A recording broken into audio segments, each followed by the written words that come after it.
All right, we have a massive show for you today, besties, but it's not going to be our prediction show. We thought we were doing predictions end of the year, but we had so many amazing stories to cover in the news that we're going to do predictions next week. The first story is we have investigative journalist Nick Shirley on.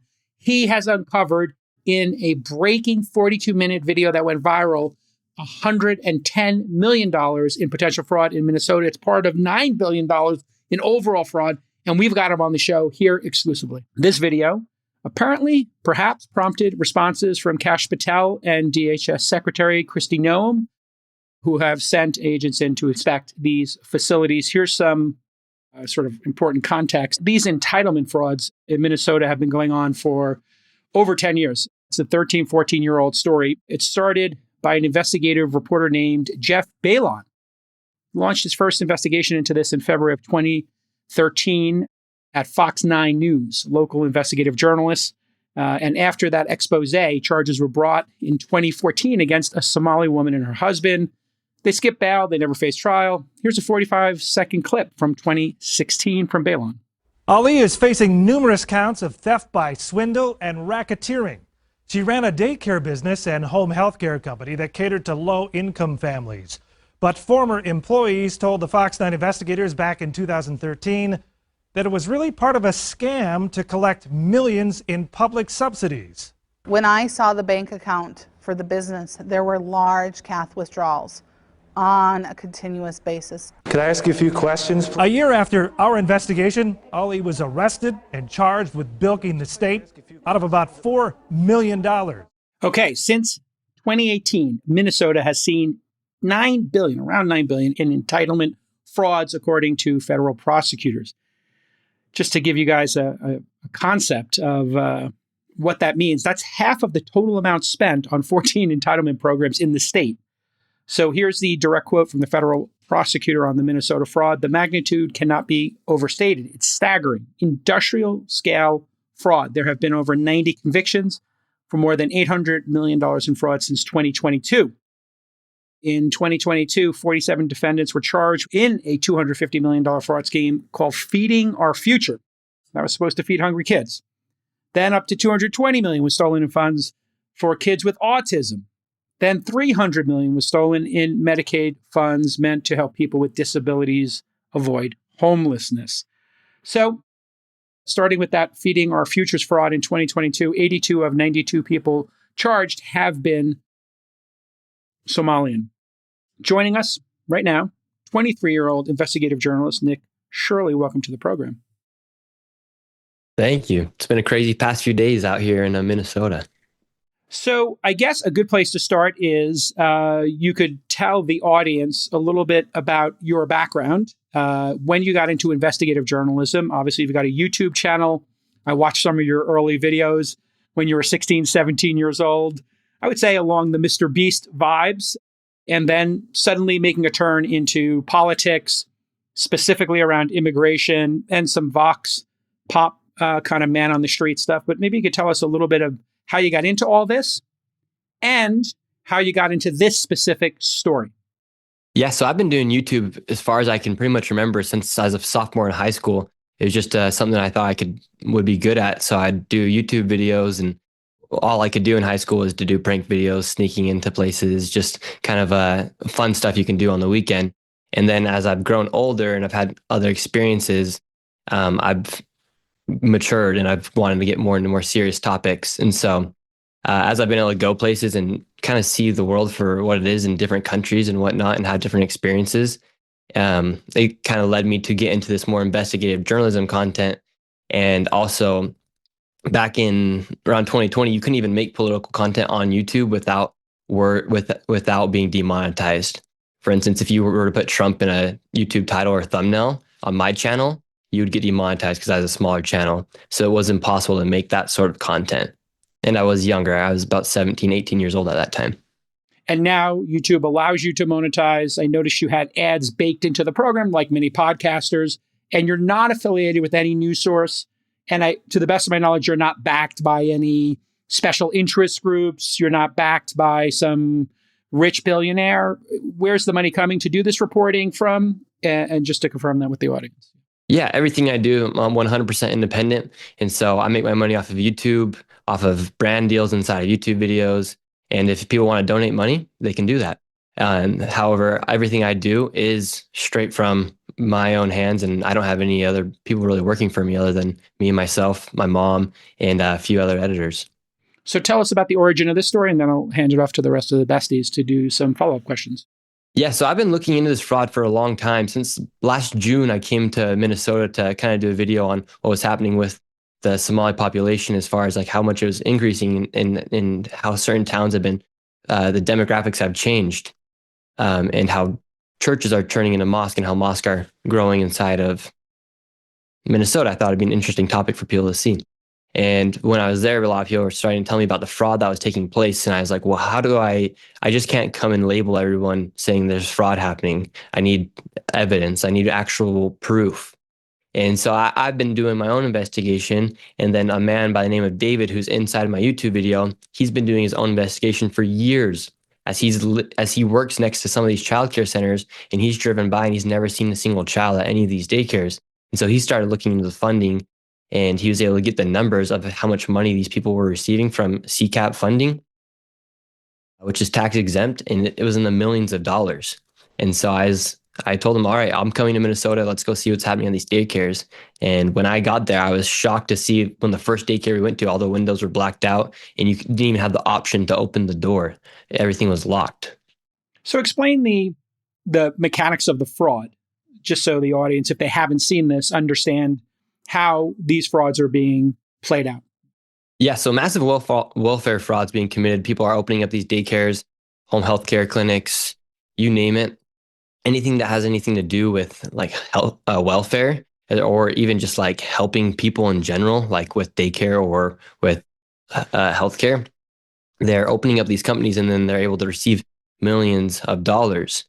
And the state, for instance, I don't know if they're doing any checkups on these places because these places literally had signs that said leering instead of learning on their doors, on outside. And what business is operating in a way where you can't even go inside or the windows are all blocked out? Very strange. Nick, let me ask you a question that I think a lot of people have, which is when your video, first of all, let me just say, took a lot of courage and it was well produced and you communicated some very complicated information in a very simple way, which I think is a tremendous skill.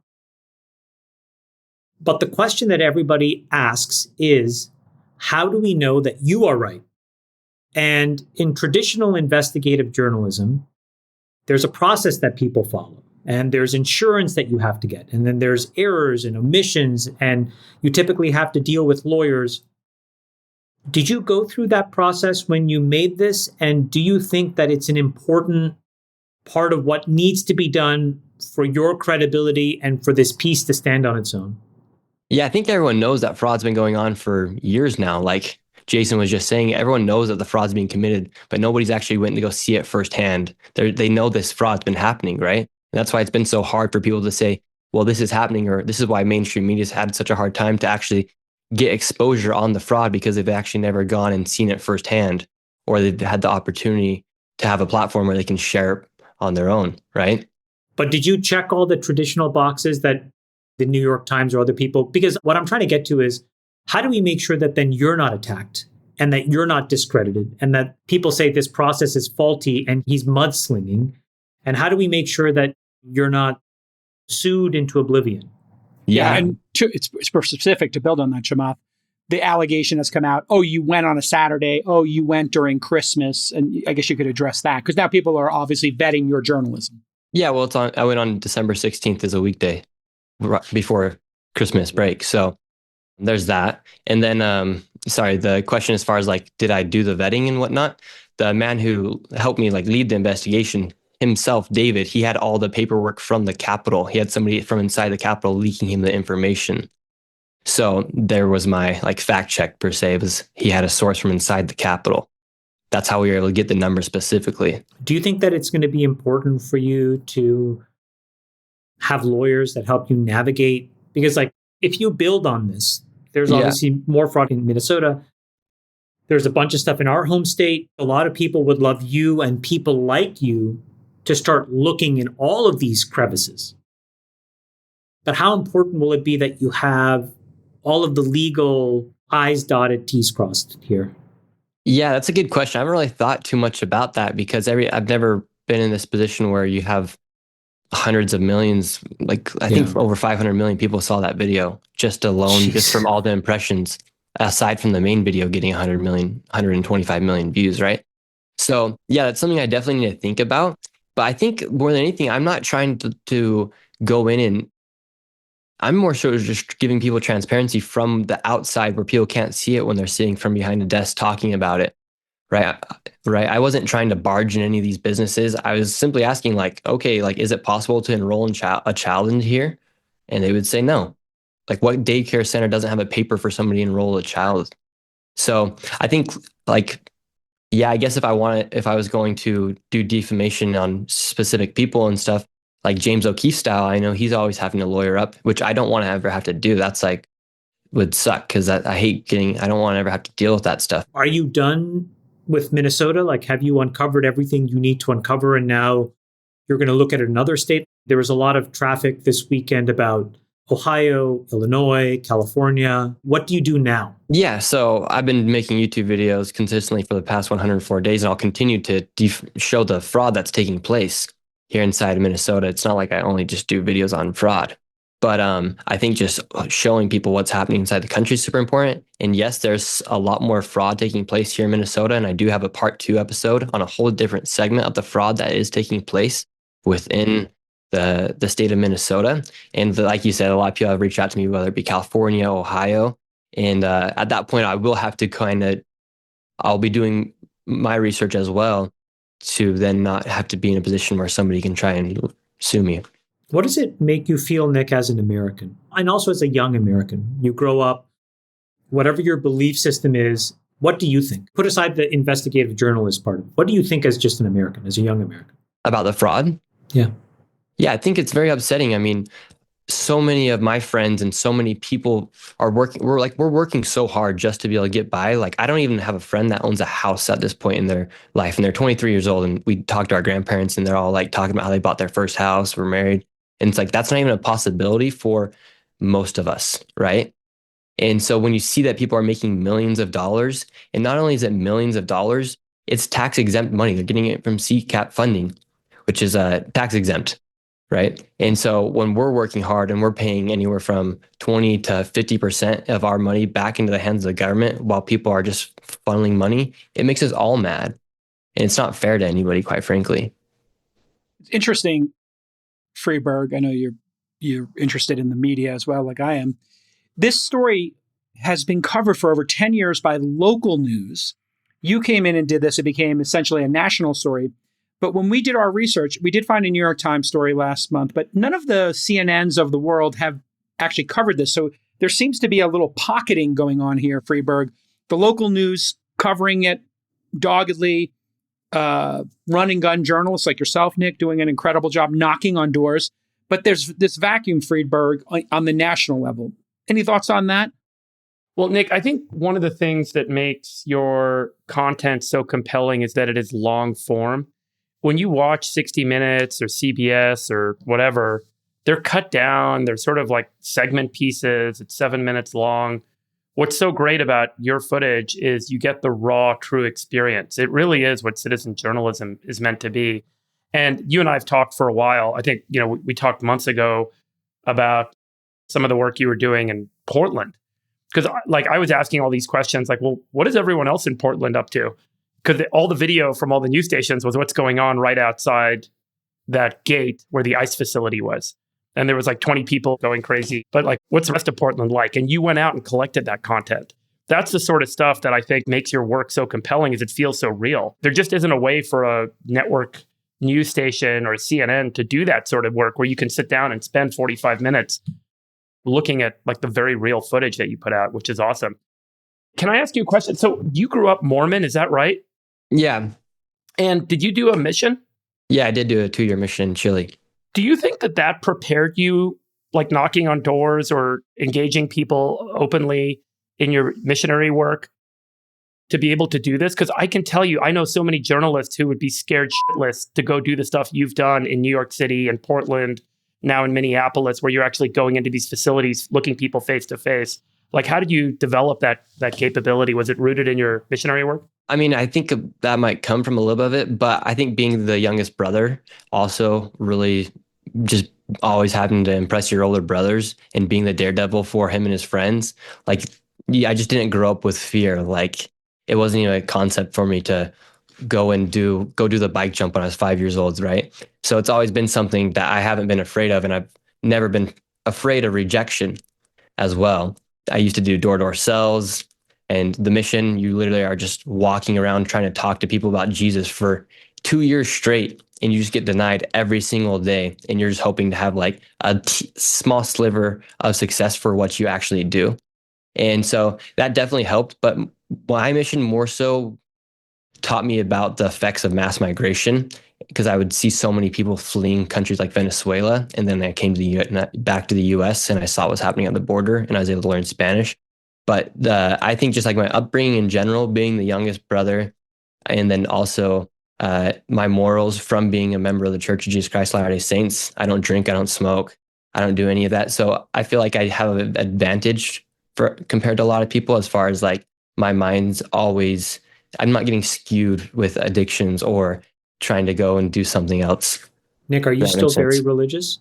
Yeah, I am. Sax, what's your take on this? And the question I asked Freeberg, which you didn't get to, maybe you could take, which is, this hasn't seemed to make the national press, but it has been on the local, and obviously it's on X. Maybe you could give your handicapping of the media sphere and Nick's role in it as you see it in 2025.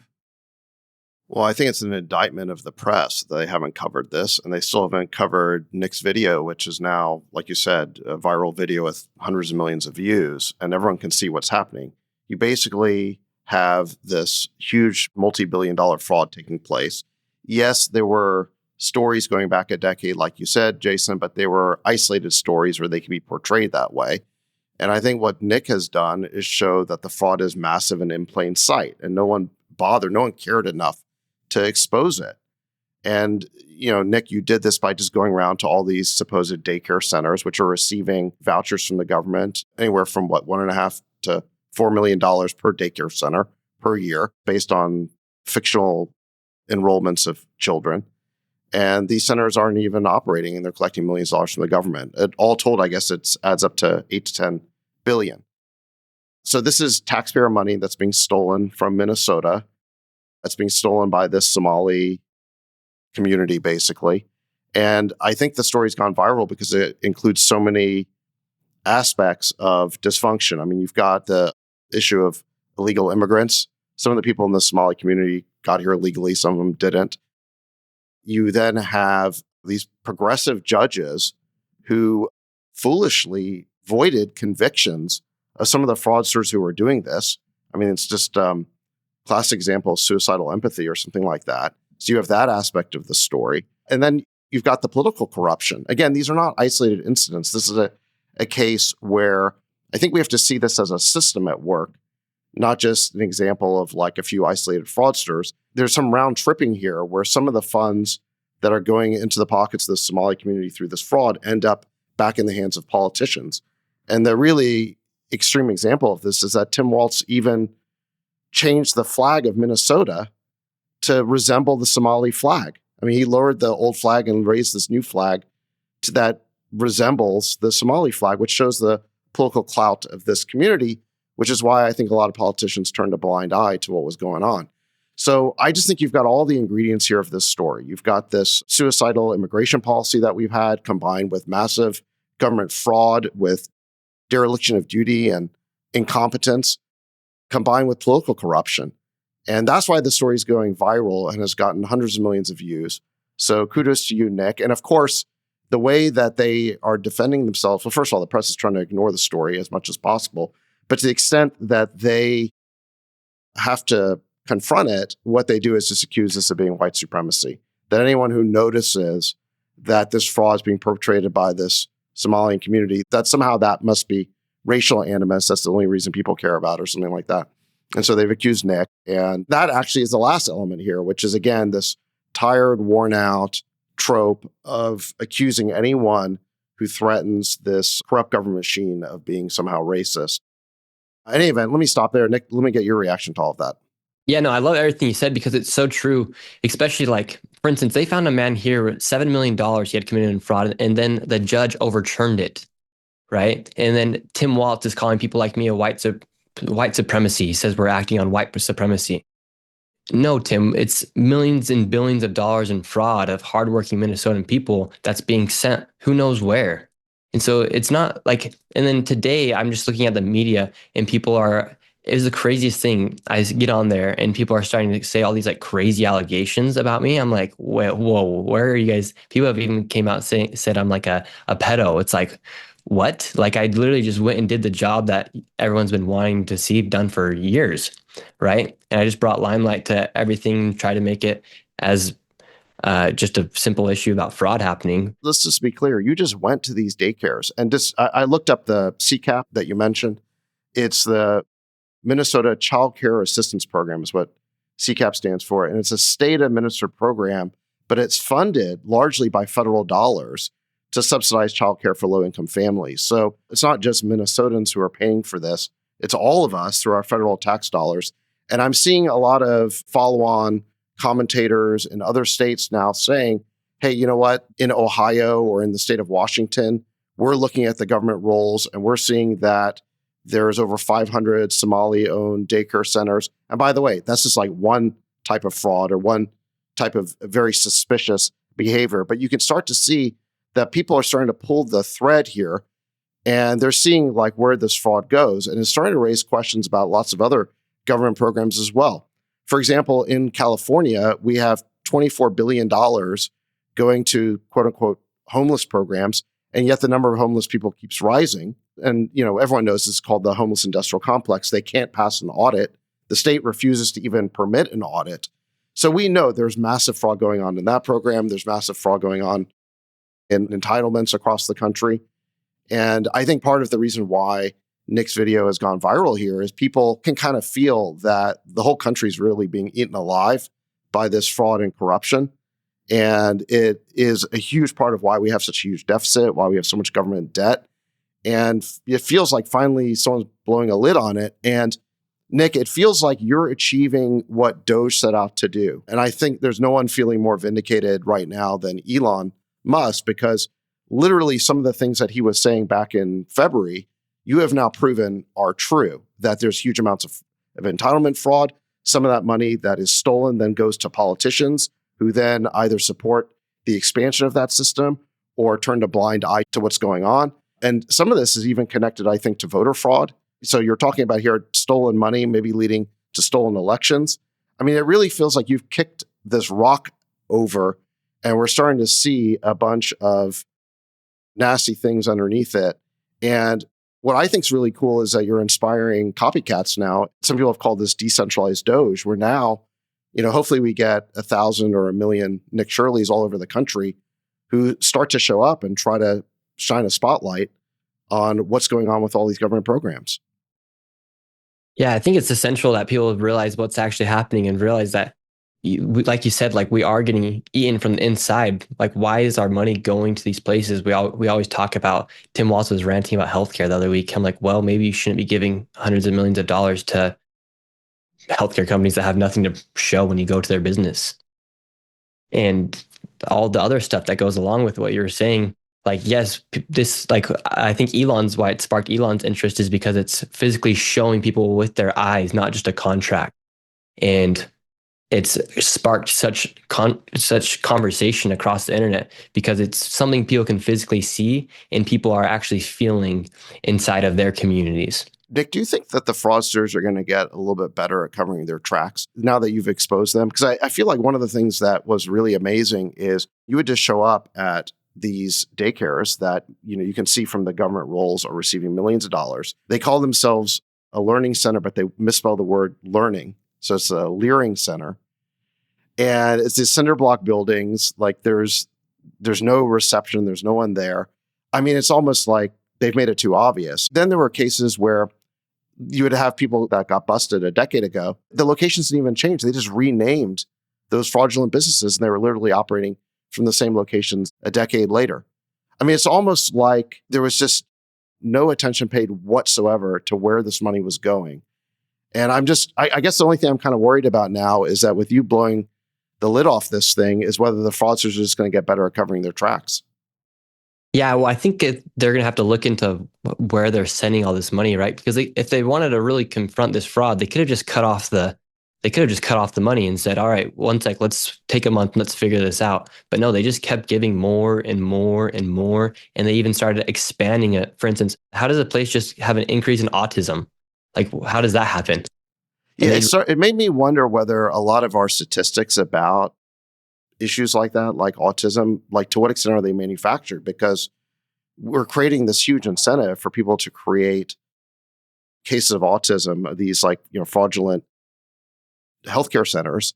And it does make me wonder, well, can we trust any of the numbers? Just to be specific, in the areas that you guys are talking about where they think there was fraud, Medicaid claims for autism in Minnesota spiked 130x in 5 years. X. What the Not hell? a percent. 30x. X. So Kidding 1 me? to 130, Yeah. not to 1.3. Oh my God. From 2018 to 2023, it went from $3 million to $400 million. It's probably the water. It's probably the water or vaccines. It could be anything. Who knows what it could be? It could be fraud. Jason, I have a question for you, which is twofold. One, what do you think of what Nick did if you've watched the video? And two, why are your former brethren trying to bury this story? So I think Nick is doing the most fundamental act of journalism for which he should be lauded and is correctly being lauded, which is just go knock on a door, right? And ask the most simple question in the most unbiased way. Now, Are there kids here? And can I send my kid here? you know, I looked into Nick. I looked into your How much more videos. basic could you get? Yeah, It's incredible. And they failed that right? test. They failed the most basic test. The most basic, simple test. And I looked into all of Nick's videos because I saw anytime you do something like this, investigative journalism, people will correctly, and you alluded to this, Chamath, in the beginning, start to vet the vetter, right? And I was like, okay, tell me everything about Nick Shirley. Let's look at all his Twitter feed. Let's look at his YouTube videos. Like, who is this person? Why are they doing what they're doing? And I watched Nick as you asked questions at a Bernie rally and some other events when you're doing your man on the street stuff, which is also very brave because you can get your ass kicked. I don't know if you have security or not yet, but you're going to need it. Do you have security? Yeah, now I have to. Yeah, of course. So this is brave stuff, but this is the core task of journalism is to get this primary information and let the viewer decide without bias. And we can criticize 60 Minutes and the New York Times, and there's plenty to go around. But if you look at the history of it, I think, Nick, you've got incredible potential to sort of take the baton that you saw from that local newscaster on Fox 9 and keep building on that. And to your point, David, I think Freiberg, you made about crowdfunding and crowdsourcing this journalism, it's going to be very powerful in the future. If you look at how long it takes, though, to do this, these things take decades. So I think you got to stay on the story. And if you look at the Catholic Church Spotlight, the Frontline documentary, you look at 60 Minutes and what they did with Big Tobacco, these things do take a long time. So you should keep your hooks into them and keep working it. The other thing I thought that's really interesting here is this could be the opportunity right now is everybody in the United States who's a taxpayer does not want to see fraud. They don't want to see waste. They don't want to see abuse. So although, Nick, I think your leanings are right. Are you sure? I am pretty sure that 90% of Americans don't want to see their tax dollars wasted. What if there's a group of people that would be okay with it, even if they were told it was fraudulent, but it allows their side to keep winning? Yeah, that's like a conspiracy theory. I don't think. No, it's not. I'm just saying it's a boundary condition. I just wonder if you actually put it there that you would get 95% that says this is wrong. Yeah, I think you'll get 95% that will say it's wrong, but we'll see. And what I think could happen here is that this could be the issue that pulls Americans together that we could have consensus on, which is we don't want to waste our tax dollars. Putting aside the fact, Nick, that you're a conservative, it doesn't matter. You're religious, it doesn't matter. What matters is the truth. And the truth here is there's massive waste, fraud, and abuse. And Elon saw it. Elon told us, he confirmed it, and he got attacked for it. Elon was 100% right. Everybody who attacked him, they may not have liked his tactics and how fast he was going and locking doors and turning off credit cards. His techniques, they may not have liked. But we as Americans can all get behind not allowing any more fraud. And we should not be increasing taxes into a system that is rife with fraud. That I think everybody will agree on. And when all that fraud happens, it keeps us from actually sending the money to things that we might actually, as a country, that might pull us together even more, which is like, I don't know, maybe we could have universal healthcare like the other 80 most developed countries in the world if we rooted out this fraud, because there's just far too much waste. And so I think you did a great job, Nick. And I think this is where we could see massive opportunity for investment in new publications and new news sources that take folks like Nick, pair them with 2 or 3 other folks, and now you got a team, Well, Nick, which it seems like you're building, and then you could have a permanent funding source. So if you could you only have GoFundMe, Nick, right now? No, I don't have GoFundMe. I just accept donations via Venmo or if you want to send. Yeah, so you should start a crypto. subscription service, like Substack or any of the other ones, Beehive, and you should literally use this momentum to get to 10 to Nick, 100 you have to young $1 million people- a month in donations that reoccur. That's the key, is the reoccurring. Go ahead, Chamath. you have young people reaching out to you that want to do this work with you now? Yes, I think if people are interested, like people are like, how do we start or how do we do it? And it's a good question. I think most people like, I didn't go ask somebody how to do it. I just went and did it. Mm-hmm. And so a lot of people are so scared to take those steps when in reality, you just have to go do things if you want to make stuff happen. There was an image that I saw on X, and it had a ship running into the iceberg. Nick, maybe you can find it. And the ship's name was the USS Taxpayer. And the top of the iceberg that was visible was Minnesota. But the bottom of the iceberg was California, which That's great. which is the 4th largest economy in the world, is just the state of California. I don't know if you can just show the tweet from Kevin Kiley, which I retweeted with a couple of things on. Here it is. What he says is 1/3 of college applicants were fake. 17 billion was spent on high-speed rail with no track. 24 billion in homelessness funds disappeared. 32 billion was lost to unemployment fraud. Medi-Cal and SNAP are rife with improper payments. It's probably $100 billion a year that's being just completely pilfered out of California. So I don't know if, Nick, Shirley, you have the time to come out west, but if you do, you're just going to find an entire treasure trove of opportunities to look at. Oh, there's massive fraud in California. I mean, the homelessness has just increased as they receive more money. And that's just one part of it. And like you talked about the light rail and everything like that, the fraud is like crazy in California, and they have the highest taxes. Yeah, they want more. Yeah. Nick, has anybody approached you about this thing? I tweeted it about it. I had never heard about it, but these guys educated me on it, called QUITAM, which is this framework where you can actually sue on behalf of the state and on behalf of taxpayers. Has anybody approached you about thinking about using all of the information that you've garnered to try to launch some of these lawsuits, or no? Yeah, I actually had somebody reach out to me the other day about it. So I'm going to actually hop on a phone call with that guy.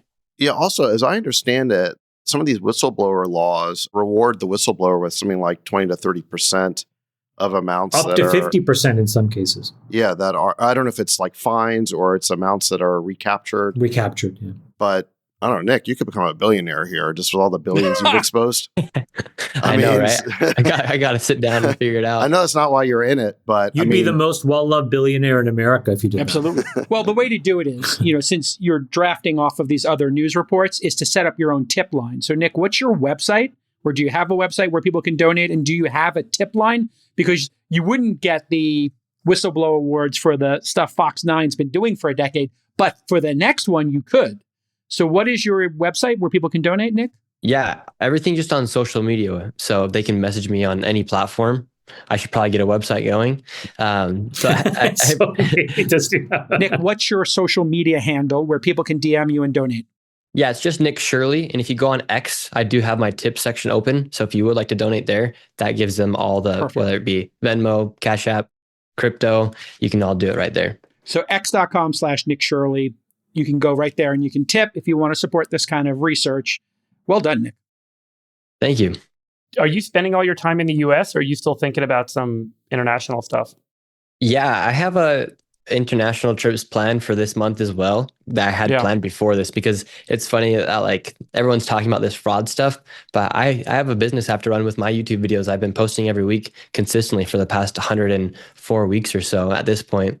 And so I have to keep moving on and keep producing content for my followers. So yeah, I do have other videos and I have other places I'm going to go film as well. Look into those whistleblower laws. I think. Make some money. Make some money, man. Make it a for-profit. No shame in the profit you'll probably get a ton of investors. Yeah, I need to look into all that stuff. So it's been cool. Like I've had like some crypto communities that have like even like funded money. I'm like just down on my laptop at night and people are sending me money. I'm like, what's going on? It's awesome. Well Nick, done. What's the sweatshirt you're wearing? Just show us the sweatshirt. The quality Leering. Quality Leering Center. Is that for sale now? Is that the merch? Yeah, I'm gonna go do a video outside of it right now. And are you gonna put on your YouTube channel for merch? Yeah, I'll put it on my YouTube and I'll just put it like on X. I'll probably just like a one-time drop. Oh my God, dude! I don't know if you saw, but the guy who I guess runs that place or owns it, he had a video on X today saying that no, this is a real daycare center. Nick just happened to come by in the morning, and that's when all the kids are at school. So he just came at the wrong time. What was super funny about that too is the Department of Children was doing a live feed at that same time, and she said that the daycare was closed 1 week ago, and it closed after I posted my initial video. So like while he was saying that it's open, the lady who runs the whole thing or runs something in the government said they closed it last week. Sorry, Nick, just one before we lose you. Do you have evidence or have you collected evidence that people within the agencies are part of the fraud syndicate and that they're participating in the fraud? It's hard to say like that you have like the paper trail of it because it's hard to get me the access to that.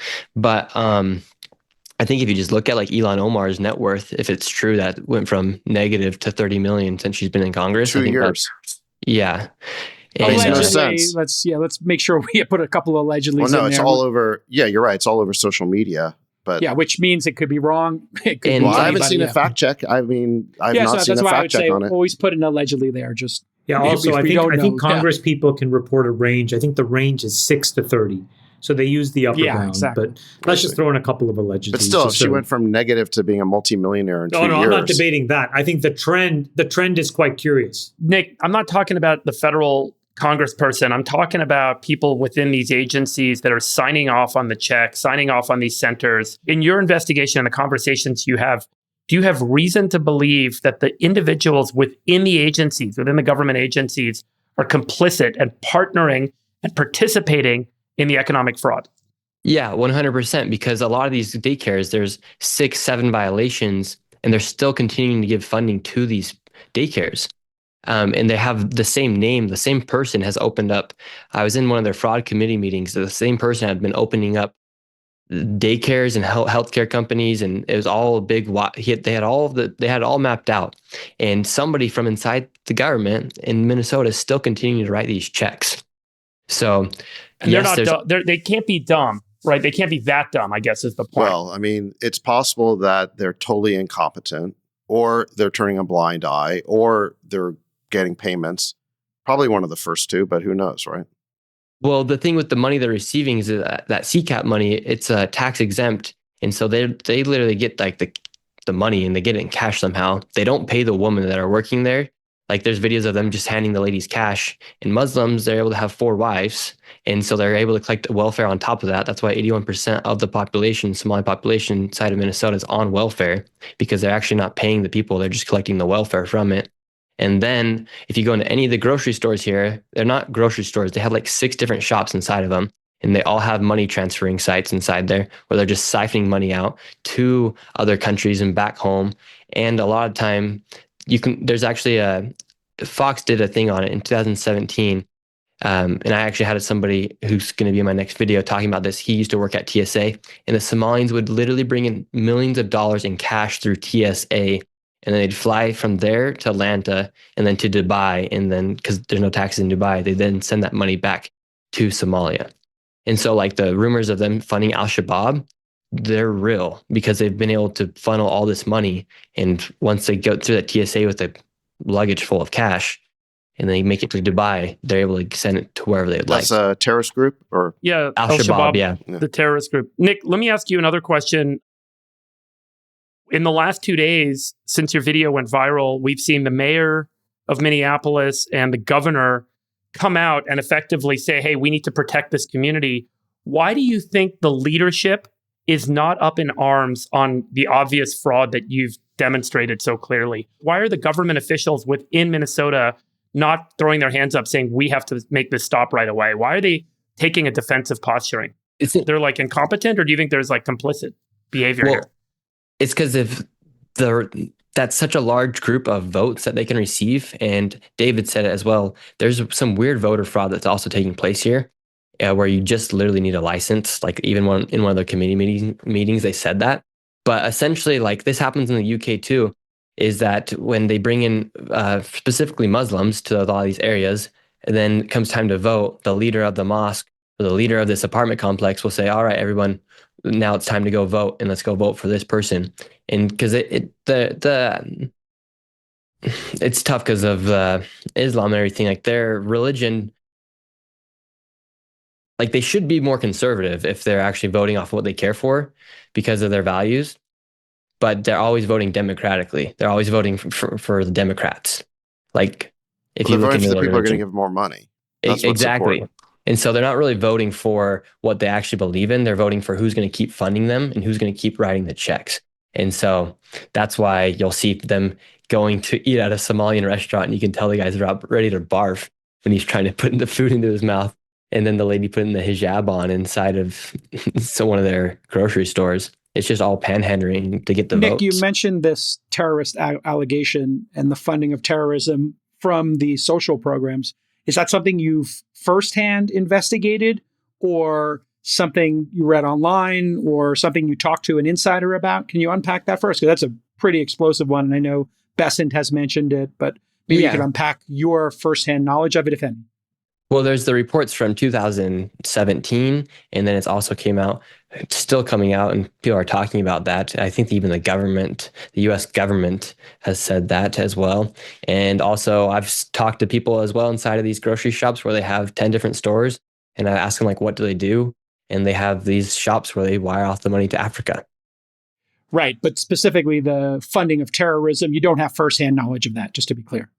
Well, I don't think Somalia, I don't think it's like ran very well. So, okay. I mean, there's a lot of corruption there. I mean, when your main import and export's piracy, I don't think that's probably the best thing. Okay, got it. Just want to confirm, because it's like an explosive allegation. Want to make sure you're not saying this firsthand. Besson said it on national TV today, J-Cal, this morning. Yeah, no, I know. That's why the way Nick phrased it, I wanted to make sure if there was firsthand knowledge he had, or if he was just referencing the Besson stuff. Yeah, it's really tough to say like firsthand, because it's always like, how does somebody just go get the papers? And so that's why you rely on the government. For instance, like he just said, like Besant comes out and talks about it. And so like it's our responsibility to keep investigating and looking into it, and then also trusting the people that we trust. Is that going to be your international trip? Are you going to go try to track that down on the international trip? Hold on a second. No. If even $1, be careful. If even $1 went abroad to a terror network, this is an entirely whole new kettle of fish, because now you're not just talking about domestic fraud. Now you're talking about international terrorism, and now you're going to bring in every single agency of the United States of America who will have an opinion. Yeah. That is bad news bears for these guys, if this is true. That's why I double clicked on it. Yeah, this is like, this could be the next story. Watch out. Yeah, and I'll tell you where I have the most concern as a citizen. I'd be most concerned about these members of the government that are complicit or turning a blind eye to allow this capital to flow to individuals who then turn around and use that capital to make donations to those government representatives' campaigns. If that paper trail is found, that the government representatives are causing money to flow basically back into their own pockets or their own campaign coffers, that to me is the most offensive thing as a citizen. That not only are they enabling fraud, but we already know that. I've had mayors in California tell me about that, who've given me firsthand accounts of them knowing the family members of people inside of the government opening up nonprofits, and then that's how they get a lot of campaign money. Yeah, look, there's a very important word here that we haven't used. We've talked about incompetence, greed, theft. There's a very important word, patronage. This is a patronage system. An X account called Amuse wrote a really good blog post about this. Let me just read you this part. Basically, this fraud is not incidental misconduct. It is the patronage system operating exactly as designed. Large welfare states generate predictable cash flows, fragmented bureaucracies create blind spots, language barriers, slow audits, cultural deference paralyzes enforcement. When one operation is shut down, another opens under a new name, a new board, and the same people. Money moves through layered nonprofits, shell entities, and informal remittance networks. Accountability evaporates. And then crucially, the system does not require that all patrons be Somali. It requires only that patrons be paid. Non-Somali politicians learn quickly. They adopt the language, symbolism, and rituals of the community. They attend the right events. They avoid uncomfortable questions. In return, they receive votes, campaign muscle, and money, and insulation from accusations of racism or Islamophobia. Investigations stall, prosecutors hesitate, regulators retreat, the system expands. And play this video. This is of Tim Waltz. Just play that video. Whoa, wait a minute. This is Tim Waltz, the governor of the state, replacing their old flag with a new flag that's designed to resemble the flag of Somalia. So the allegation, Sachs, just to be clear, is they are giving this money knowing it buys votes and knowing that the it's Somali fraudulent. community is incredibly well organized in Minnesota. There was an interview with the Attorney General where he was saying that, this is another X video that you can find. I think his name's Keith Ellison. Anyway, he was saying that the Somali community was incredibly potent politically and was a big reason why he got elected. And like I said, it's very well organized. And So the of course, they're allegation turning a is you blind get eye. their votes by giving them I this think it's a money to fact. steal. Yeah, it's not even a question. It's a fact that's why they're going after, and so they're allowing the fraud to happen because of votes. Wait, that's just, again, that you're saying that's a fact that they are. Oh, please don't act shocked. Come on. No. It's an allegation. I would tell you He as changed a the flag of journalist the in training, state. Nick, to put You think that's a coincidence? allegedly in the front of these things until you actually know it's Where a did fact. that new flag come from? I'm not saying it's not pandering to them, but to say it's quid pro quo, just That's the same thing. Nick, instead of taking Sachs's advice here, my best advice is Allegedly, put it's the a word fact. allegedly until you know it's a fact. Don't say it's a fact Allegedly. unless you know it's a Okay. fact. Allegedly, okay. Yeah, just so you don't get sued and you actually know it's a fact. I mean, like, Yeah. is speaking the truth like criminal? But because it is a fact. Okay, great. You say it's a fact. How but much it's quid more pro proof quo. do you need, Got it. J.K.? No, it's You won't believe it until Tim Waltz is caught on video accepting an envelope from, one of these What is Somali the fraudsters. Poly That's not market my say? point. My What point is is this is political patronage. And look, a lot of it is incompetence, and they probably didn't think they're going to get caught. But on top of that, it's turning a blind eye to an obvious problem because it's going to alienate a critical demographic who supports and has supported you in all of your elections. It's that simple. What's the Poly market say, Jay Cullen, whether Waltz is going to get prosecuted, go to jail? let's find out from our friends at Polymarket. Tim Waltz charged by ... And there's a lightly traded $60,000, 9% chance.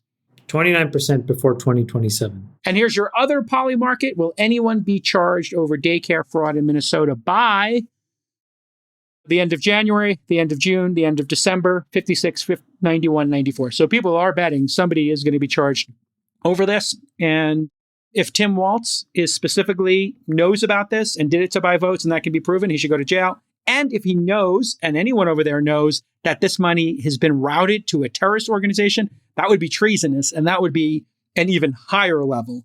So we need to investigate this massively. So if Besson is listening, friend of the pod, yeah, double click. It's already on Scott's agenda. That's why I talked He's about been it on this TV morning. talking about it, dude. He's been all over it. You can't hide now. This is Pandora's box. As part of has that been opened. investigation, someone needs to investigate why these 3 liberal judges have repeatedly refused to hold Somali fraudsters accountable, even when the evidence is overwhelming and a jury has convicted them. Unbelievable. These 3 judges set aside convictions. Well done, Nick Shirley. And next time you have a great Nick, that scoop was like awesome, this, man. Thank please you. come on the pod again and let us know. Thank Keep you. I grinding. appreciate you guys. You're Appreciate on the all right the side of history. support on X and everything like that. It means a lot. Yeah. And Thank you, believe me, guys. there's a ton more in California. Okay, let me just go around the horn here. Lightning round. Sachs, a year from now, what will happen in relation to what we've seen in Minnesota? Well, I hope that there will be a serious investigation. I hope that there will be indictments. I hope there will be deportations, hopefully massive amounts of deportations. And I hope there'll be impeachments of some of these officials who let the fraud happen. Ooh, So love the it. country is being eaten alive, it feels like, by fraud. Government funds are being stolen. Votes are being stolen. I believe elections are being stolen. And it all comes from the fact that the party of government doesn't really care where the money goes. It's all just patronage to them, whether it's to Somali daycares or whether it's to this high-speed rail line that doesn't have one piece of track laid. I mean, how much has California wasted on that? Yeah. Or $24 billion to the homelessness, only to see the homeless population increase. Look, these politicians don't care how the money is spent at all. All they care about is rewarding their supporters. That's the whole game. And then those supporters round trip a portion of the ill-gotten gains they've gotten from the government back to those politicians. That's the whole game. And then when the whole thing blows up because it's just so corrupt and inefficient and so absurd, what do? They try to find productive people to scapegoat. And they say that billionaires are your problem. They'll blame billionaires for that, or they'll blame the tech community. Look, the startup community, the tech community is one of the, I'd say, last extremely well-functioning parts of American society, but they don't control it yet. And so that's what the politicians will do, is they will try to find scapegoats to expand their control and expand the size and scope of the corrupt system that they're running. Freeberg, what do you think? A year from now, where will we be? And what do you think this says about America at the end of the empire, and which you've been focused on? Yeah. Probably two things. So this is like everyone pocketing the silverware as the Titanic is sinking, because the spiraling spending, the lack of audits, the lack of accountability effectively enables an environment like this, because we've basically increased government spending so much to basically try and grow the economy, prop up the debt, keep the debt service payments flowing, et cetera. So as a result, anytime you have a bubble, and in this case, we have a bubble in government spending, you have fraudy behavior. There's, my guess, tip of the iceberg, Elon's estimate was 20% of federal spending falls under this kind of fraud camp. Could be more. And then when you add in state and local spending and you start to do the accounting on all of this, we're probably talking about a sizable percentage of overall GDP that is effectively theft through government agencies or government checks being written. And I think that's going to be the great uncovering of 2026, is we're going to see on the order of trillions of dollars of trillions of dollars of this sort of behavior happening across the economy. And I also think the other side, nothing will happen. And I think nothing will happen because the cost is going to be so significant. It's almost like staring into the abyss. It's going to make people feel sick to try and address it. Chamath? Actually, let me ask Freeberg a question. How do you differentiate between legal theft and illegal theft? Meaning, I think what the Somali daycares were doing was outright fraud and is illegal. But when Stacey Abrams creates a NGO in the final days of the Biden administration, and that gets stuffed with $2 billion, I mean, technically, I guess that's legal, but it's clearly a different kind of theft and fraud. Would you throw up in your mouth when you heard the news? That's the test. That's the little test. When Elon exposed that. Yeah, and I call that the common sense vomit in the mouth test.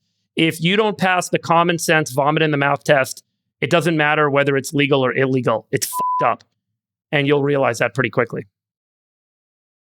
Chamath, your thoughts on what we just discussed, and maybe a year from now, will any of this change?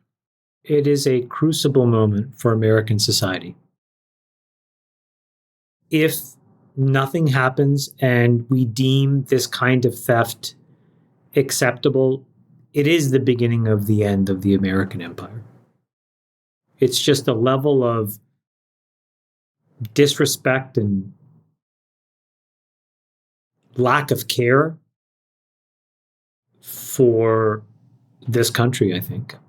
So I will be waiting and observing how important it is to root this out. That's number one. The second, which is more tactical political calculus, this is an enormous opportunity for the Republican Party if they take this and run with this.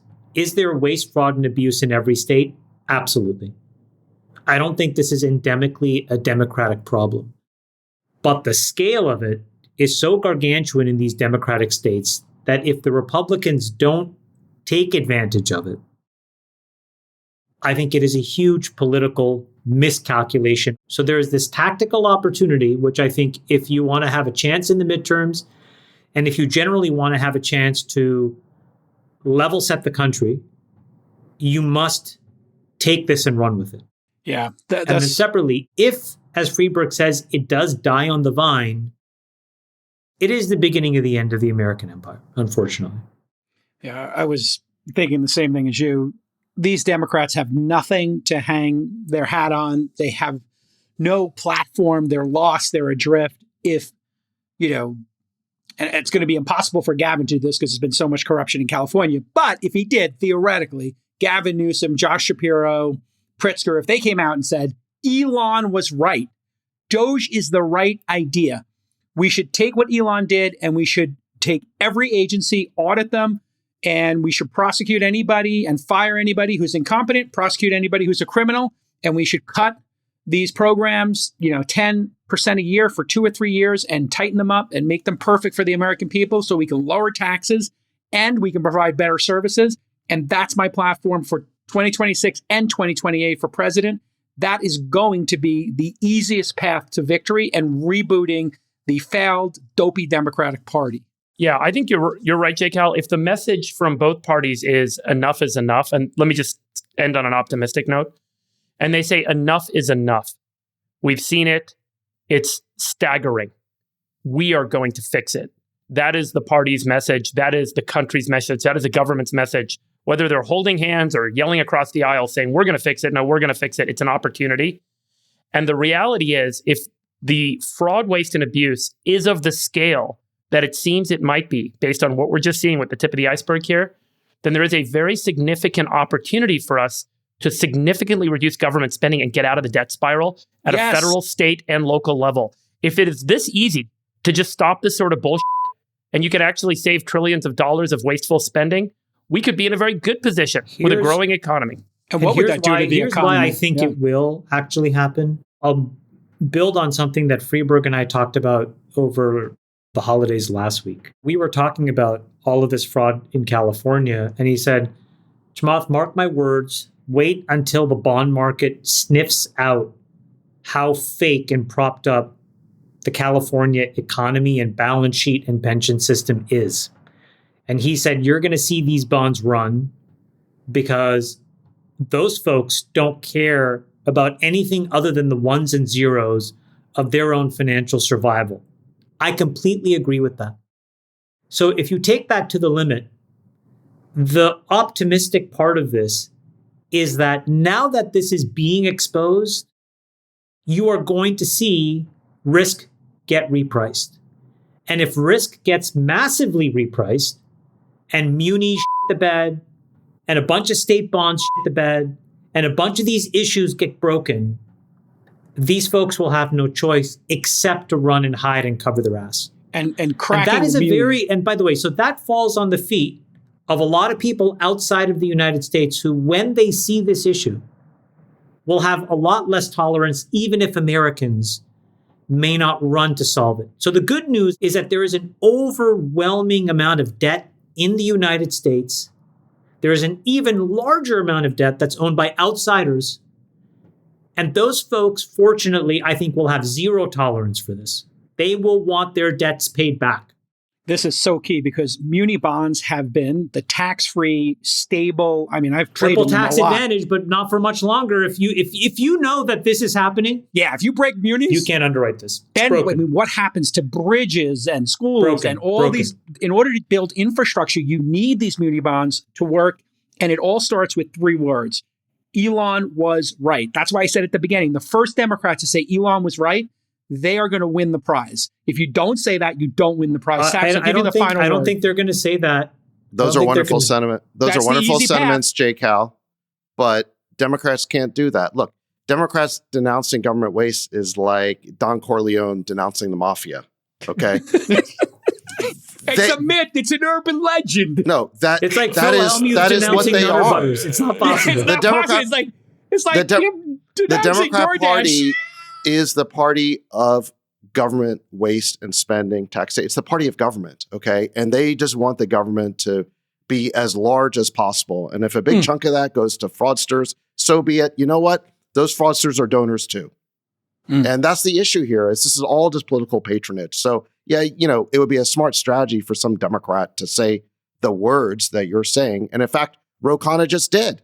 He said, I support having an investigation to root out government Which inefficiency. leads perfectly to our next story. Thank you for the master But segue. I don't believe them. I don't believe them because they are the party of government. Yeah, And and it's the Republican Party, when it functions well, is the party of the people. Right. It's the party of everyone else.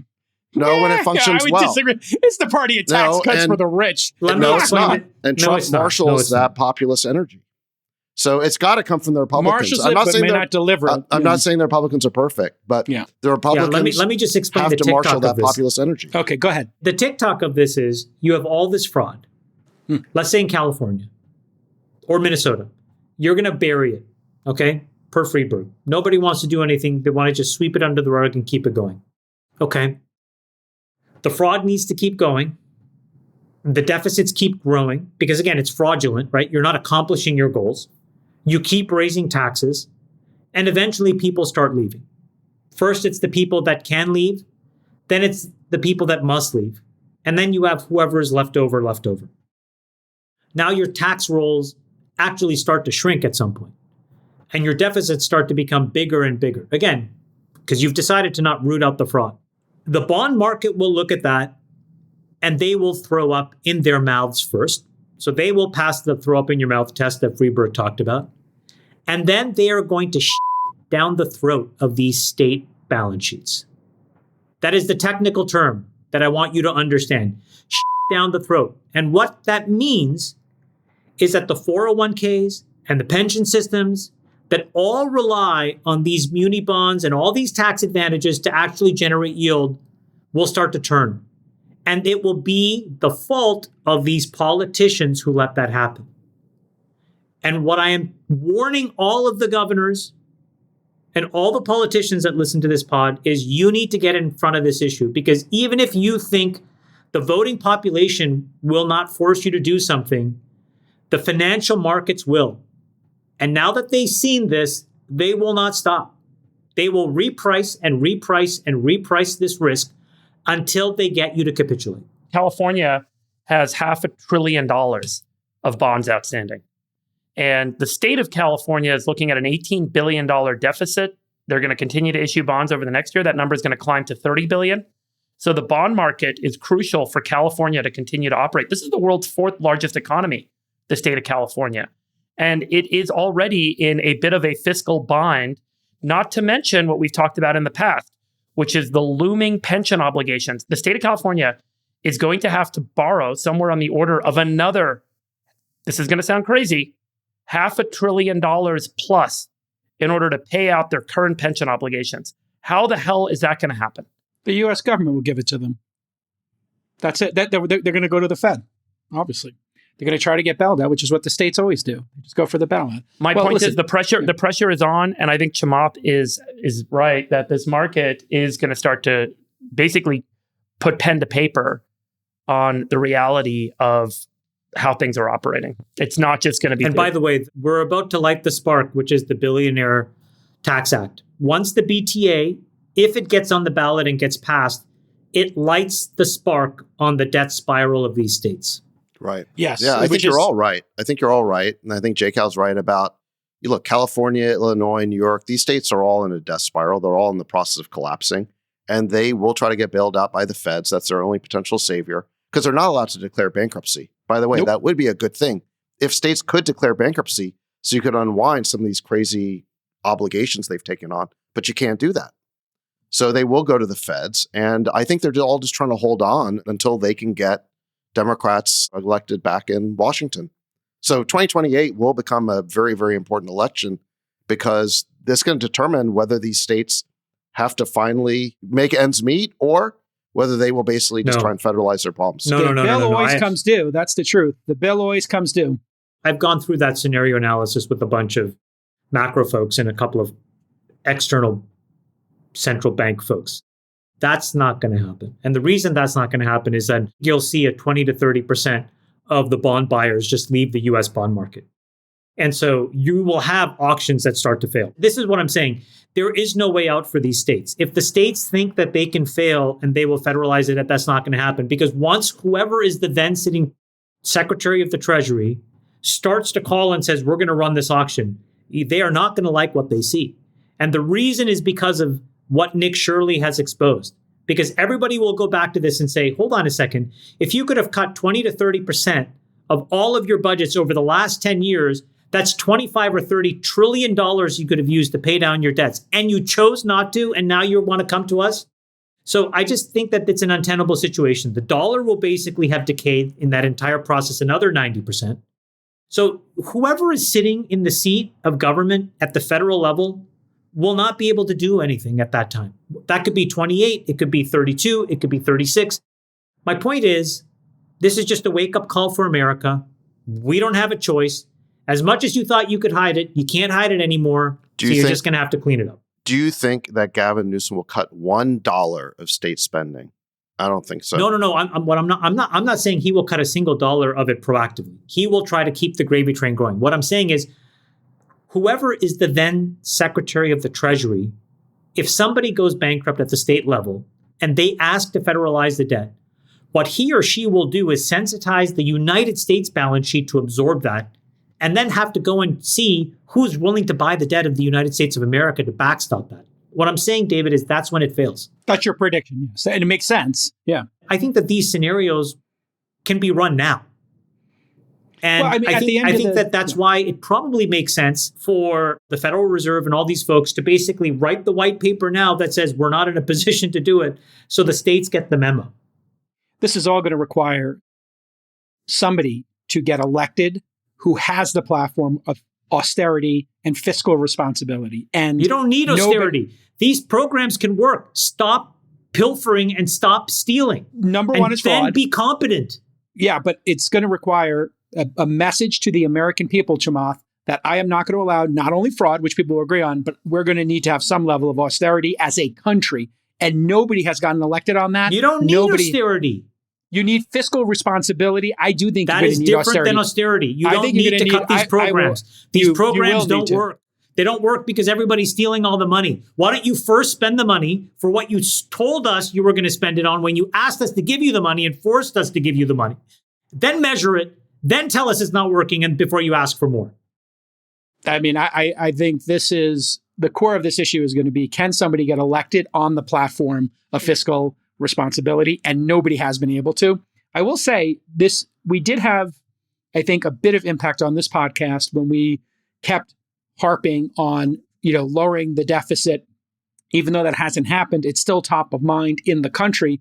And I think putting above that, my number one issue going into these elections is going to be who is Doge positive and will run Doge at all levels of government. If you're not willing to say I attack fraud first and then second, balancing the budget / reducing the deficit, then why are you even running for office now? You have to do those first two things. If you don't do those first two things, everything's existential from that point on, which leads to our next story. Well, Jacob, I hope you can admit that closing the border was a big win in this regard. 100%. Like, that was long overdue. And I was wrong about how many people were coming in because it made no logical sense to watch it go like this, and my hand is going straight across at 1 million a year or so, and then pop up to 3 or 4.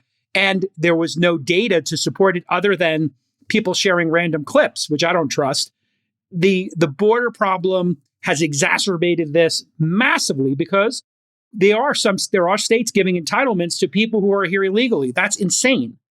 And if we want to maintain a low unemployment rate while jobs are displaced, the best way to do that is to shut the border and not let more people in because they're going to take jobs, obviously.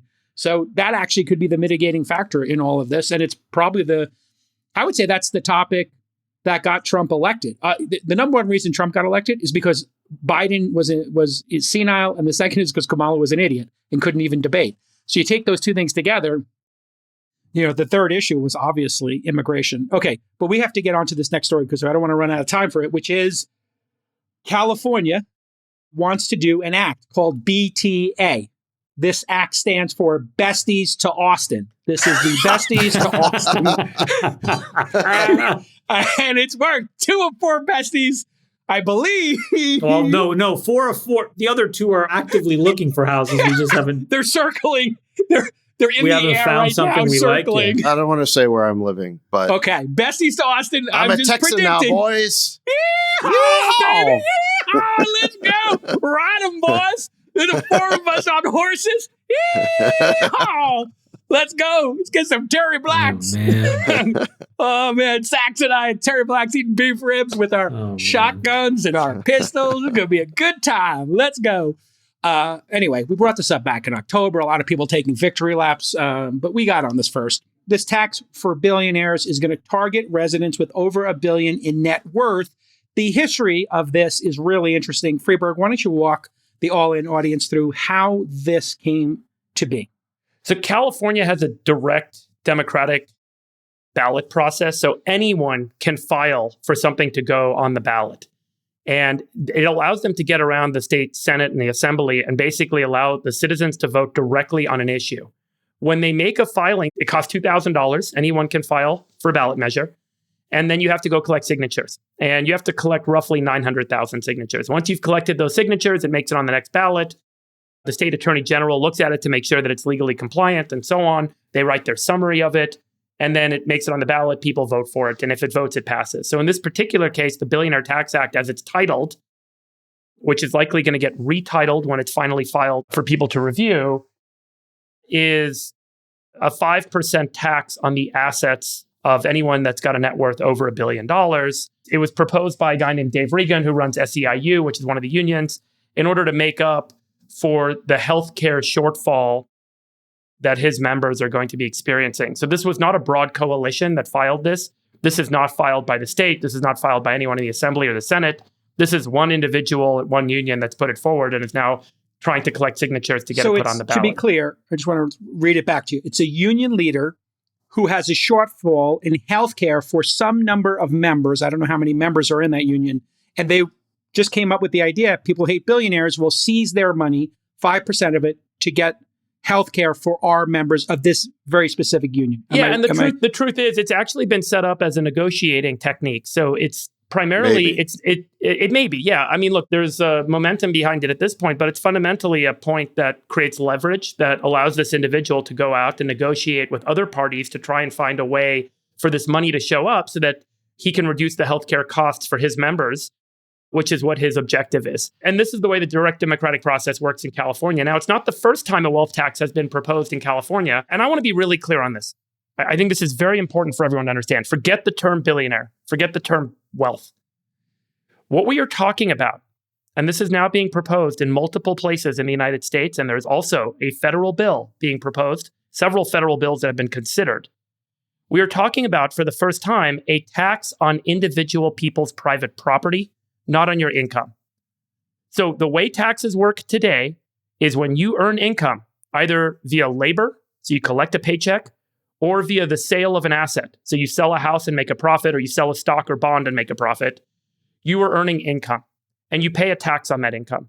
And you only pay taxes when you realize income, when you sell something or do work and get a paycheck. So only when you get paid cash. So for the first time ever, we are talking about placing a tax on people's private property that hasn't turned into cash. For example, you own some real estate, you own an apartment building. Well, I think it's worse than that. I think it's worse than that because a lot of people were calling this an unrealized gains tax, but it's not an unrealized gains tax. You could have realized. Let's say that you just had a big outcome and you sold your stock and you made $1 billion. You were fully paid up on all of your taxes. Zach, let me just say, not even $1 billion. Right. Forget about $1 billion. Let's say that this asset tax, because in some cases it's being proposed on anyone over $50 million or anyone over $1 million. In the country, wait a second. This story just got really important to me. In the country of, and this is why this is such a principled discussion, and I'm trying to avoid this current California thing as the primary topic because there are multiple of these being proposed around the country, and they have been tried in the past.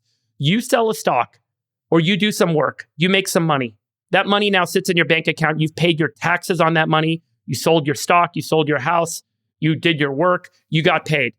You pay your taxes. After you pay your taxes, the government comes and says, Hey, how much money do you have in your bank account? What's the value of your car? What's the value of the thing that your grandma gave you? Give me the value of everything you have in your house, add it all up, and give me a percentage of it. That's what this is. It's a private property seizure. It is a seizure of your assets to pay a tax based on all the things you own, even if you've already paid your taxes on all those things. Correct. Now, this has been tried, and I'll give you guys a couple of anecdotes about this. In France in 1988, 1989, they passed this millionaire tax. Anyone with 1.3 million euro or greater net worth had to pay a tax of like 1% a year, 1.5% a year of their total assets. And it raised 4 to 5 billion euro a year in new tax revenue. But what happened? 200 billion euro of net worth left France, and the total income tax went down by 8 billion. So they ended up seeing a complete reduction in overall tax revenue for the country of France when they passed this. So by the year 2018, they tried to revamp it a bunch of times. They never got it to work. 20 years later, in 2018, it got completely turned off. So there's no longer this asset tax in France. And that was a small asset tax. The reason they're calling it a billionaire tax is to make it easier for people to vote for it and sign up to this entirely new tax system that they're proposing to put on all Americans at some point in the United States. And for the first time ever, degrading our private property rights. Forget about how much wealth you have. Forget about how rich you are. Forget about the term billionaire, millionaire, whatever it is. We're creating or proposing the creation of a new tax system that allows the government for the first time ever to come in and audit everything you own, all the jewelry your grandma gave you, all the value of all your couches in your house, the value of your car, the value of all your stocks and bonds. And the government can now in and for the first time look through the veil into your personal property and say, here's how much all this stuff is worth. I'm charging you a percentage of that. That's what I need to get paid. And it doesn't matter that it starts with billionaires. What matters is that we're giving the government the right to look into our private property and take a percentage of it every year, which is different than an income tax where every time you sell a stock or bond or your house or get a paycheck, you pay tax, which is totally reasonable because all of that is trackable and that's a transaction that's happening legally in the public and so on. So the government has a right to look at that stuff, but we're giving the government the right to look into our private property. Now, I'll say another thing. It's totally reasonable to say that billionaires aren't paying their fair share of taxes. And it's totally reasonable to say that ultra high net worth people aren't paying their fair share of taxes. They pay an income tax, but the truth is a lot of ultra wealthy people borrow money against their assets and live off of that borrowed money so they never have to pay taxes by selling the stuff that they own. That's the core fundamental issue that people are trying to address when they say that folks aren't paying enough. And there's a simple way to address it, which is to charge them a capital gains tax if they borrow against their assets that they haven't paid capital gains tax on. Very simple. That can resolve this. Another thing you can do, you can raise the capital gains tax rate. Sounds unpopular. I don't agree with that, but that's another way to deal with this, which is take the capital gains tax rate from 20 to 30. Make it more like an income tax. You could do that. And I'll give you guys another statistic. In the state of California, these billionaires, there's 200 of them. The total net worth of billionaires in the state of California is $2 trillion. So you're talking about raising $100 billion on this one-time 5% tax. Or, as Ro Khanna would say, $20 billion a year. California is looking, again, at a $1.5 trillion liability hole that it's facing. Taxing billionaires doesn't solve any of our problems. We have more fundamental problems with respect to spending and the overall debt levels that we've already taken on. And if you tax billionaires of the whole country, let me give you guys the statistic on this. There's about 900 billionaires in the United States. The total net worth of billionaires in the United States, $8 trillion. So if you took, let's say 1% a year, every year you take 1% of the billionaire's worth. That's $80 billion of income for the federal government every year. That will pay 20 days of interest on our debt. 20 days. Yeah, the real money's in the middle class. And the net worth of the United States, the middle class and everyone else is 170 trillion compared to 8 trillion of the billionaires. They need a way to open the door so that they can go after the real honeypot. The real honeypot. And so the real goal of this, just so everyone understands, the real goal of this is not to tax billionaires because there are other ways to tax billionaires. Right. The real goal of this is to create, for the first time in American history, a private property asset seizure tax. Yes. And to use that as a way to take a percentage, because they're going after the 170 trillion, not the 8 trillion that the billionaires have. Normalize auditing every American to understand what they own and then take a percentage of it every year. It's been tried in France. It's been tried in other countries. It never works. People leave. Never worked. In Norway, And everyone. Yeah. That's why this is so offensive. Why not just raise, as you said, capital gains or the Let income me get tax? in here, Go ahead. Cal. Yeah, go ahead. Look, Tim. the biggest lie in this whole debate over this supposed tax is the term one time.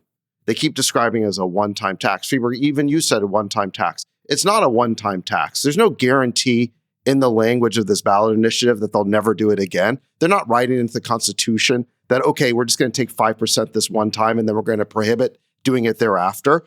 This is the first of many. This is not a one-time tax. It's a first of many tax. It's a precedential tax. And like you said, the goal here is to create a new I don't like using the word tax because it's a taking. It's not based on income. It is. It's an asset seizure. And the It's a idea private property seizure system. Yeah. It's a private property seizure. It doesn't matter whether the assets are realized, unrealized, whether you pay taxes or not. To do it again. But look, the point is that it establishes a precedent that we can define an arbitrary group of people and confiscate a bunch of their property because they're politically unpopular. And if it succeeds here, it will be replicated over and over and over again. And obviously the line will come way down below billionaires because there's not enough money there to pay for this bloated welfare state. It's $8 trillion out of $170 trillion of assets. The billionaires aren't the target. At the end of the day, the billionaires don't make a dent. If you took 1% of the billionaires' net worth every year, even if you took all their net worth, you still wouldn't make a dent. You've still got $40 trillion of debt outstanding at the federal level, and we're adding nearly $2 trillion a year. It's not going to make a difference. The impact is in the middle class. Let me tell you another lie about this whole thing. That's where the money is. So when you got into that debate with Ro Khanna, who, by the way, I think is actually very smart, and as far as progressives go, I like him in a lot of ways, but he was trying to frame this thing as, it's only 1%, right? 1% a year for 5 years. That was the first line. Yeah. And again, this minimizing language they're using, 1%, one time. They're trying to say, well, this is just an eensy-beensy little thing. It's like, we're only going to use the pinky, not the fist, right? We're going to use Let me wet my lube bead as well. Yeah. Wait, just the finger. Just the tip of the pinky. This is the tip of the pinky here. Oh, too much. Too much. Too much. No, the point is they're trying to minimize it because they know that the real value here is in establishing a new precedent that now asset seizures are permitted. And that's the beginning of basically the government owning all of your property. In fact, all of your property is effectively owned by the government, subject to people thinking that you're a good enough person that you should be allowed to keep your property. Because basically what they're saying is, look, there's an old line about democracy that democracy can't be two wolves and a sheep voting on what they're going to have for dinner. In other words, people have rights. And so you have the system of democracy, but you also have this system of rights. And those two things go together. And so we have a Bill of Rights, we have protections. There's some things that a majority of the population cannot take from you. Here, A lynch mob cannot vote to take your life. You have rights, you have due process. I just want to make it clear. Look, I think what's going to happen is that if people don't see the forest from the trees here and this thing passes, it's going to get litigated because I think many of us feel that this is fundamentally illegal. That's going to take 6, 7, 8 years to resolve itself. And I suspect that it will go all the way to the Supreme Court. Let's just say that it does pass. The thing is, it's much easier for 900 Americans to litigate in tax court that this asset was mispriced, that other asset was mispriced, because you're going to be talking about big chunky things.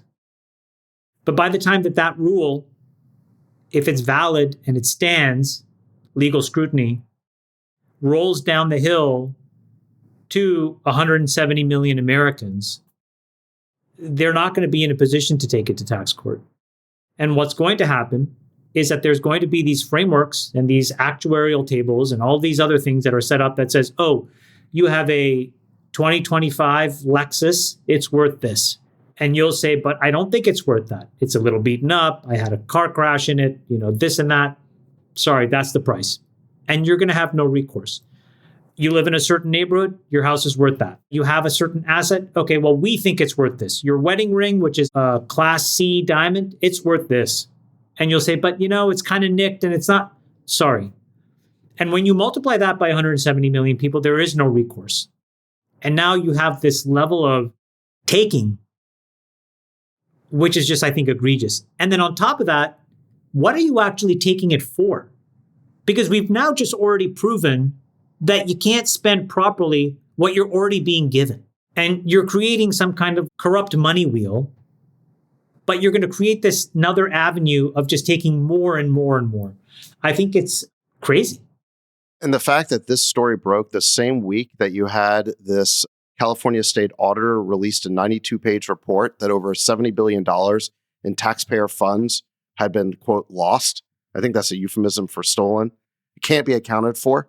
And this includes things like the $24 billion on homelessness, the $18 billion for the high-speed rail where not a single track has been laid, $2.5 billion for SNAP fraud. I don't even think this includes the $30 billion. That $72 billion would have paid for the healthcare and it would have plugged the deficit. And that's kind of where I was going just with by it. not allowing it to leak out. And that's kind of my point. But it's politically easier to say that you're going to plug this hole by confiscating the wealth of an unpopular group or a group of people that you can demonize, as opposed to actually making the government more efficient. Because again, every single one of those fraudsters who receive the government payment, they're basically a political supporter. I mean, those people don't get chosen by accident, right? It's a patronage system. And they're the ones who are part of the Democrat machine, this homelessness industrial complex and all the rest of it. So they're never going to see cuts. And by the way, the only reason this hole happened, this cut, if you want to call it that, is because in Big Beautiful Bill, it said that you can't use federal Medicaid funding anymore for illegal aliens. That's the origin of this whole thing. That's why they're trying to plug this hole. But look, this is why these deep blue states are fundamentally broken and probably unfixable. I don't want that to be the case, but... Sachs, is the Trump administration or Congress, if that's what it's going to take, going to be able to get legislation passed or an order passed that will allow for bankruptcy of states? Because some people, I think you've mentioned this, but some people have suggested that that's going to ultimately be a path to resolution on the bad fiscal condition that these states are in and will allow them a way to kind of crawl out of the holes with respect to all the obligations that they've accrued that they can't actually pay for. I just don't know. I mean, I think it's a great idea. I think that states should be able to declare bankruptcy. I also think that if states go broke, there needs to be a way to put them in some sort of receivership, right? But they're not allowed to today, right? There's no legal mechanism. Yeah. I don't understand what happens when a state goes broke, which these states are on the verge of being. So I don't know what happens. But, to get something like that passed, either you do it through reconciliation, get 50 votes. Maybe that's possible. But I don't know. I haven't heard a lot of conversation about that in Washington. Not yet. But it should be on the docket. If anyone's listening, I think it's a good thing to start thinking about. You have the ear of certain people that might be able to do something about it. To keep us posted. Just to do a little self-reflection here, I always like to think why or how did we get to this billionaire's tax? And I think the fundamental issue is that people really don't feel safe in this country when it comes to healthcare and housing. We heard that come up with our guest earlier. He said, none of my friends have a home. And then obviously we hear it come up all the time with, hey, can I get some forgiveness for my student loans? But just looking at healthcare, the fact that the United States does not have universal healthcare is complete disgraziad. There are 80 countries in the world that have it.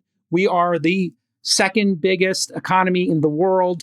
We are the leader of the free world still to this day. The fact that we are so polarized as a country and we have so much fraud as a country that we can't solve something as simple and basic as universal healthcare, that is the root of this evil. And I think the technology industry has not participated in universal healthcare, but there is a solution to it. And I think if we as very affluent people and as leaders cannot come up with a way to give the poorest people in this country, and this is not virtue signaling, this is just catching up to the modern world where people can feel some base level that they can go and get healthcare, we're going to continue to see people go to a billionaire's tax. We're going to continue to see people like, the CEO of United Health get murdered. That's where this is coming from. There is a deep fear in poor people, in the lower classes in this country that feel like, hey, if I get sick, I could go bankrupt. We must solve this problem. And it's become such a political hot potato that there's no creativity. There's no plan. It's just fighting, and Obamacare is terrible, and, back and forth. That's what needs to be solved. I don't know which politician is going to be able to create some unity on this, or which entrepreneurs. Actually, poor people get incredible health care. It's the middle class that gets screwed over. Okay. The people in this country still feel fear that we don't have universal health care. And if we solve this problem, I believe that a lot of this resentment the would go problem away. is the middle class getting squeezed because the price of it keeps going up, because Obamacare did not bring down the price. It made it more expensive.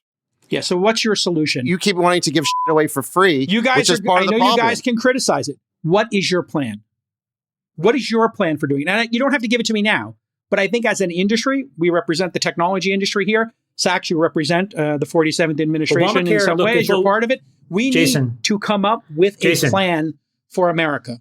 If you look at healthcare just as an example, and you can graph it, there was a trend line in the cost of healthcare. It was going up. And to your point, which is fair, under all administrations, we had not yet cracked that code, okay? But there was something that was massively discontinuous that happened in Obama. Passed in 2010, implemented in 2014. And what was that? Obamacare had this one incredibly fatal flaw, which I still cannot understand how these folks did not understand this.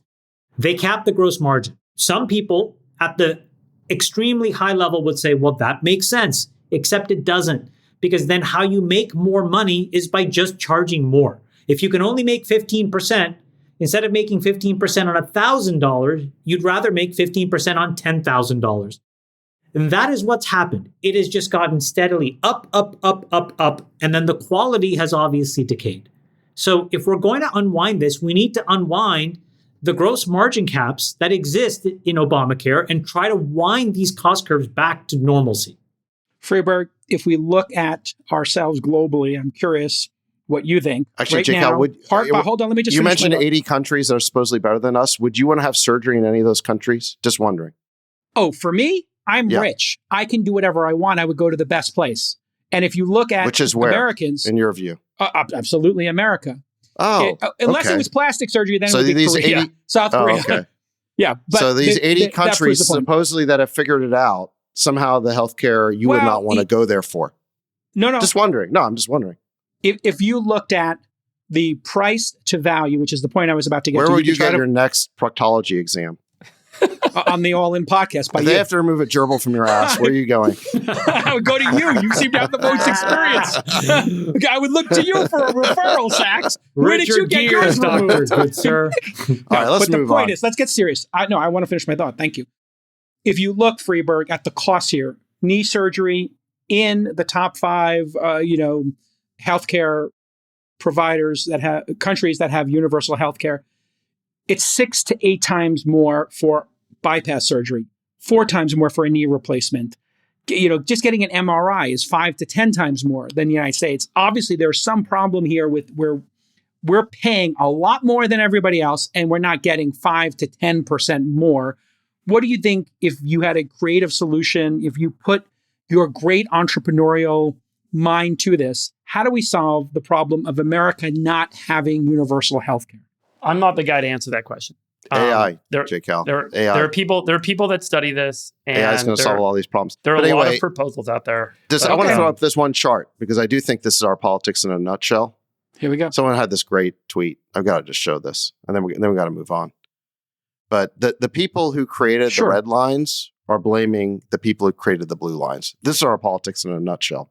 Yeah, healthcare. So look, J-Cal, the issue with healthcare is the more the government gets involved, and I agree, you got to have healthcare for poor people. I understand. But the more the government gets involved in healthcare, the more expensive it gets. And the same thing for college tuition. What's your solution? And every other category. Zach, what would you do? Well, I mean, look, you got to have market forces. That's what that chart shows, right? Is that where you have the most market forces, which is technology, that's where you have continual quality improvements and price decreases. And while that's happening, the people who create the red lines, basically the people who create this out of control fraud and corruption and cost problem, they're the ones attacking the people who actually create useful. Needs to attack this with innovation and marketplace dynamics and get the government out of it. That's the solution. It's a solution. In part. That's what I'm trying to get across here is that our industry is uniquely qualified to lower costs and create marketplaces and competition. I would like to inspire our industry to maybe get back on this. I know that none of us do it because it's the hardest castle to take. But we could, as an industry, I think, have a dramatic impact on this, just like our friend from Spotify, Daniel, is doing his 3D scanning. And then you have Function Health, Superpower, tons of these companies trying to get self-directed healthcare going and lower costs. Anyway, we have one thing we need to get to here on the docket, which is a victory lap for our bestie, Chamath Palihapitiya. This week, NVIDIA entered into a licensing agreement to license Groq's technology for inference chips. Chamath was the backer of this company for close to a decade and had to come rescue it a couple of times. It was a brutal non-consensus bet. You invested in Groq, essentially formed the company with your partners 5 years, 6 years before ChatGPT even debuted. So this was a visionary thing to do, and it was a hard bet. And so congratulations from one bestie to another on this incredible non-consensus bet you made, Chamath. But maybe take us through a little bit of the backstory. We started the business 10 years ago, and the whole idea was just observing that there is these patterns that was happening inside of AI that we wanted to be ready for. And I think that this is going to be really important over the next 5 to 10 years. So to the extent that you're either a technologist or an investor, let's just take 30 seconds. So in a world of kind of these LLMs, there's two terms that I think you're going to hear a ton about over these next few years. The first term is prefill and the next is decode. Gavin Baker had an excellent tweet that broke this down. Nick, you can include that in the show notes. What prefill and decode are is two very distinct ways of how models think and how a model goes through the process of answering a question that you ask it. And so when you send a prompt to AI, what happens is that the model processes it. This is called the reading phase or prefill. It reads your entire prompt all at once, and then it does a bunch of math, okay? Calculates all these relationships between all the words, and it stores them in temporary memory. The problem is that this is really compute bound. So it requires massive brute force. And NVIDIA GPUs crush here. And their architecture is designed for massive parallel processing, which makes them really amazing at digesting these long prompts, right? And Sachs and a bunch of other people have talked about context windows growing and growing. So the problem just gets bigger and bigger. NVIDIA just completely dominates. But the next phase, though, this critical phase, the decode phase, is the writing phase, right? So the model starts to generate a response. You ask it a question, and its response, one token at a time. And then to pick the next token, to pick the next word, it has to look back at everything it has said already so that it doesn't hallucinate.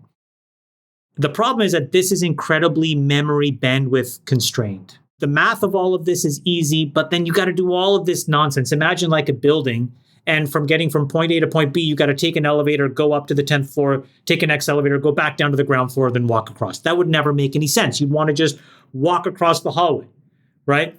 And in our architecture, a long time ago, we made these design decisions from day one. We said, you know what? There's an entire technology stack that NVIDIA and Google have pioneered. If we try to go and build a building that looks like that, we will fail. They're too smart. They're too capitalized. They're too good. They're too big. They'll get the best deals, and we'll just be shut up. And so what we did was we took a very different architectural approach. We took a very conservative process technology. We weren't pushing the boundaries of physics. And we used a lot of what's called SRAM, so memory, on the chip so that we could do this decode thing as well or better than everybody else. And so now when you put these two things together, I just think it's going to create a huge acceleration in the ability for this entire infrastructure layer to get much cheaper and much more valuable, which I suspect then it'll have a lot more developer pull. You'll get a lot more applications being built, billions and billions of more people using it. So think about it as prefill, decode. We were really great at decode, and I think partnering up was the strategic rationale. And so essentially what happened was last May, NVIDIA announced this thing which allowed their chip to talk to other things. And our team reached out and said, hey, can we experiment to see if our chip could talk to your chip and we could do this thing better? And over the summer, there was some kind of like spreadsheet work that happened. Then they were interested enough where they were like, I'll give you a couple engineers. And Jensen was kind of curious about it. And then about a month ago, he and I had a call on a Saturday, and he's like, I think this thing is really real. And I called Jonathan and Sunny right away, and I said, you should be prepared that if this thing works, there's going to be something interesting to be done here. And one thing led to another, and they acted decisively. Here's what I'll tell you about Jensen, just seeing a little bit up close. He is operating at a level of insight about what's happening in this industry that I've really never seen with other folks in other industries, other than Elon in his industries. It's a level of mastery and a level of skill that is really impressive. Obviously, it's a really big deal, and I'm really thankful to have been a part of it. Yeah, it's great. Slack, 25 billion, Groq, 20 billion, two incredible But hits. Slack, we sold to Salesforce. The thing with Groq is I just think that it wasn't a point product. I think what will happen here is, if successful, we will be a foundational layer that NVIDIA can use to, again, make AI much more accessible, much cheaper, much more beneficial to everybody. Was there a point, just as a capital allocator, as an entrepreneur, which I consider you very entrepreneurial in the case of Groq, that this looked like it was going to not make it because we went through COVID, we went through things, and how did you then? First 8 years. I mean, look, Jonathan is a genius, I said this on X, of biblical proportions. His vision for the V2 chip, V3, V4 chips, he is a volcano of technical creativity, of a true volcano. He was the inventor of TPU at Google.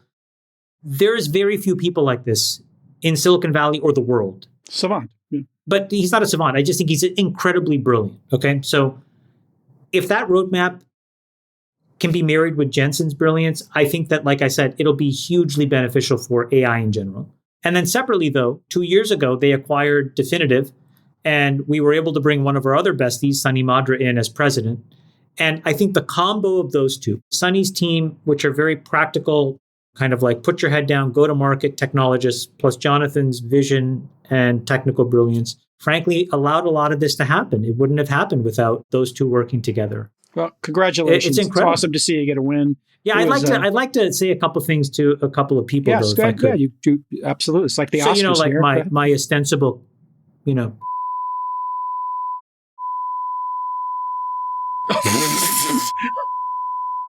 got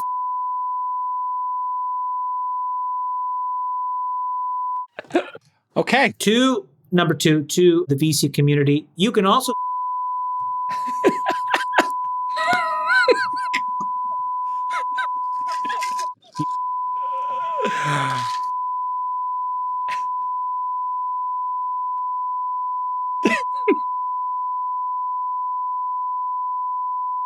Number three, I have a message to all the people on social media, Reddit.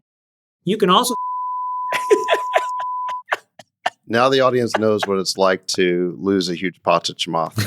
Yes. Oh, wow. For your turn bets. For your pre-flop He's a sore play. winner. He's a sore He winner. is a sore winner.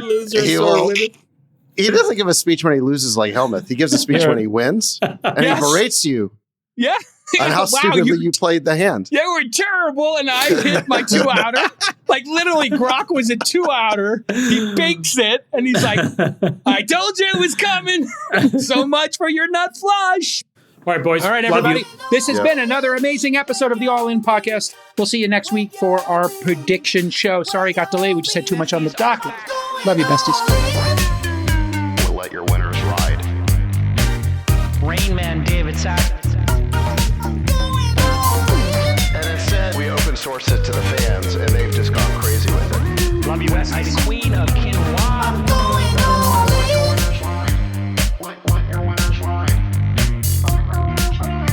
Besties are gone. 13. That is my dog taking a notice in your driveway. Oh, man. My haberdasher will meet me at Clinton. We should all just get a room and just have one big huge orgy because they're all just useless. It's like this sexual tension that they just need to release somehow. Wet your beak. Wet your beak. Your feet. We need to get merch. Besties are I'm back. going all in.